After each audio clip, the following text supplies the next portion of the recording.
Beberapa tahun belakangan ini, konsumen motor di Indonesia memang sudah jauh lebih melek dan kritis. Mereka nggak lagi mudah tergiur hanya dengan desain yang wah, jargon marketing yang bombastis, atau embel-embel premium yang cuma jadi alasan buat naikin harga. Sekarang yang dicari adalah nilai nyata, seperti performa yang sesuai harga, kualitas material yang tahan lama, fitur yang benar-benar bermanfaat, dan tentunya after sale service yang bisa diandalkan. Apalagi di era sekarang, kita sudah bisa membeli motor matic dengan embel-embel premium seharga 30 jutaan. Ya, kesannya wah sih, tapi yang ngeluarin duit 30 juta lebih cuma buat dapetin motor matic yang diklaim premium, tapi spek dan teknologi yang ditawarin masih biasa aja. Bahkan nggak jauh beda sama model yang harganya lebih terjangkau. Buat konsumen yang makin melek, kalau cuma soal gengsi doang yang dijual sementara di balik yang nggak ada sesuatu yang bikin motor itu worth it, ya wajar kalau banyak yang mulai mikir ulang. Terlebih lagi, buat yang biasa beli varian tertinggi sekalipun, ngeluarin duit hampir 40 jutaan buat motor matic 150cc yang diklaim premium, tapi speknya nggak wow. Emang rasanya kurang aja gitu. Walaupun ada 1-2 teknologi yang diunggulin, seringkali secara keseluruhan terasa nggak sebanding sama harganya. Mungkin alangkah lebih bagus lagi daripada ngeluarin duit 40 juta untuk motor matic 150cc yang katanya premium dan speknya pas-pasan. Nah, dengan budget segitu, kalian malah bisa dapetin Yamaha X-Max 250 bekas yang jauh lebih berisi. Ya, emang cuma dapet versi bekasnya aja, tapi nilai yang bakalan kalian terima bakal jauh lebih sebanding. Belum lagi, secara kelas dan performa, X-Max 250 jelas beda jauh dibanding matic 150cc yang harganya nyaris sama. Tapi pertanyaannya, kenapa X-Max bekas lebih masuk akal daripada membeli matic premium? Jadi selama setahun terakhir ini, kelihatan banget Yamaha X-Max makin banyak muncul di jalan raya. Kayaknya fenomena ini terjadi di mana-mana. Tapi kebanyakan X-Max yang lalu lalang itu justru bukannya model teranyalnya. X-Max yang banyak keluaran itu ternyata adalah generasi yang lama, yang tahun 2018 sampai tahun 2023. Artinya kebanyakan yang punya sekarang belinya secara bekas. Faktor utama yang bikin banyak orang berani meminang X-Max bekas adalah karena faktor mesinnya.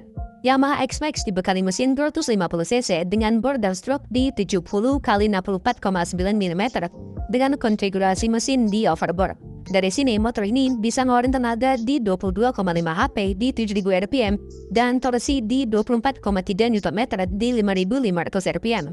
Nah, bandingin sama matic premium kayak NMAX misalnya. Sekarang coba kita bandingin. NMAX punya mesin 155cc dengan bor dan stroke di 58x58,7 mm. Hasilnya, tenaganya sekitar 15 HP dan torsi di 14,2 Nm.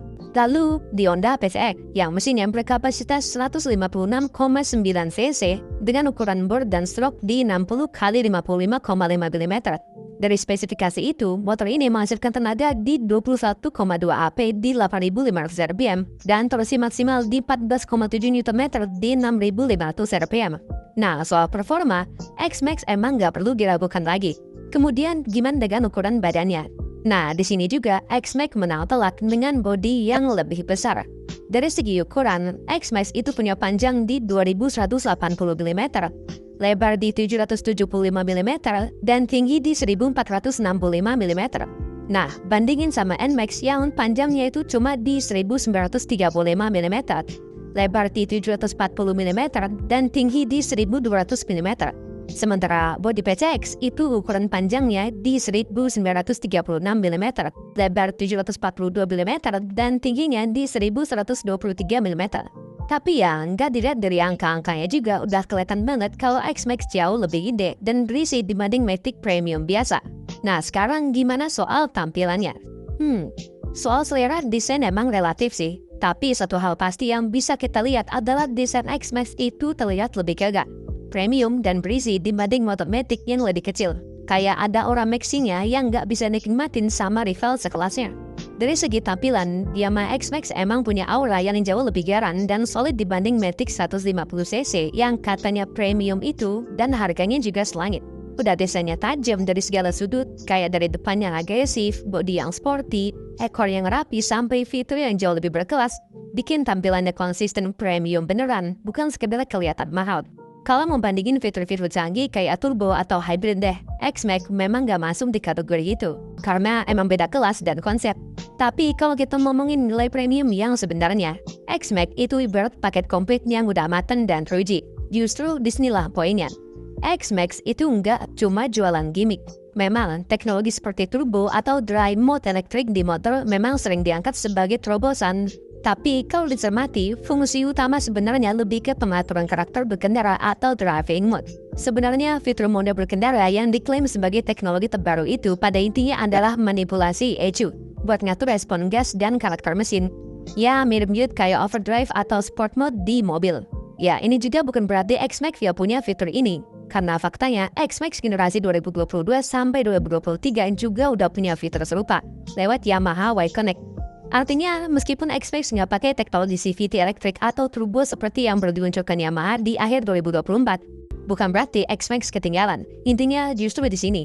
Banyak fitur yang diantar sebagai terobosan baru di model turbo atau varian terbarunya sebenarnya sudah jadi bagian dari paket X-Max sejak lama.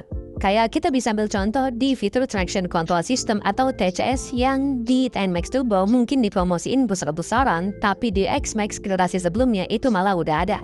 Lucunya lagi sih di varian Yamaha NMAX Turbo TMAX yang harganya melambung sampai 44 jutaan, tapi nyatanya fiturnya itu hampir semuanya udah ada di X-Max, bahkan dari generasi sebelumnya. Satu-satunya yang mungkin jadi pembeda cuma di speedometer TFT yang lebih modern di NMAX terbaru. Bahkan dengan budget yang hampir sama di sekitar 45 juta, kalian udah bisa dapetin X-Max 2023 bekas dengan kilometer rendah di bawah 10.000. Gimana? Kurang value for money apa coba?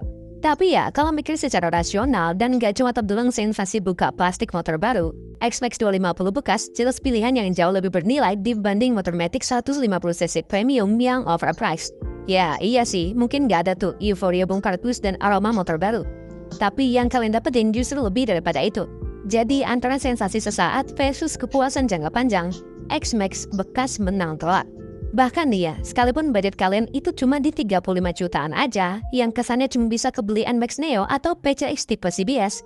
Tapi dengan duit segitu, kalian masih bisa meminang X-Max 250 meski yang kebeli adalah generasi tahun 2018. Namun di satu sisi, X-Max tak punya kelemahan apalagi untuk generasi lamanya yaitu masalah kelistrikan. Gak cuma di X-Max aja sebenarnya masalah ini. Masalah kelistrikan ini kerap kali menghantui seluruh lini produksi motor Yamaha lainnya. Jadi ya, sejauh ini, X-Max bekas akan tetap jadi opsi menarik daripada membeli Matic Premium yang kemahalan itu. Memang, bodi besar X-Max yang bikin dia terlihat gagah dan nyaman itu justru jadi kendala utamanya. Di kondisi jalanan yang padat, sempit atau parkiran berdesak-desakan, ukurannya yang jumbo bikin gak selalu praktis. Apalagi kalau soal postur tubuh kita yang gak terlalu tinggi. Sebenarnya ukuran X-Max nggak akan jadi masalah besar. Tapi malah positifnya, kalian bakal dapat benefit lebih dari segi kapasitas mesin, ruang kaki, kenyamanan suspensi, dan space penyimpanan yang lebih lega. Intinya, buat yang udah biasa naik motor besar, X-Max itu seperti upgrade yang natural. Gak cuma lebih gagah, tapi juga lebih nyaman, lebih bertenaga, dan fiturnya lebih matang. Apalagi kalau beli versi bekasnya. Kalian dapat paket premium yang beneran. Kalau kalian gimana nih tanggapannya? Tulis pendapat kamu di kolom komentar dan jangan lupa subscribe untuk konten motor lainnya.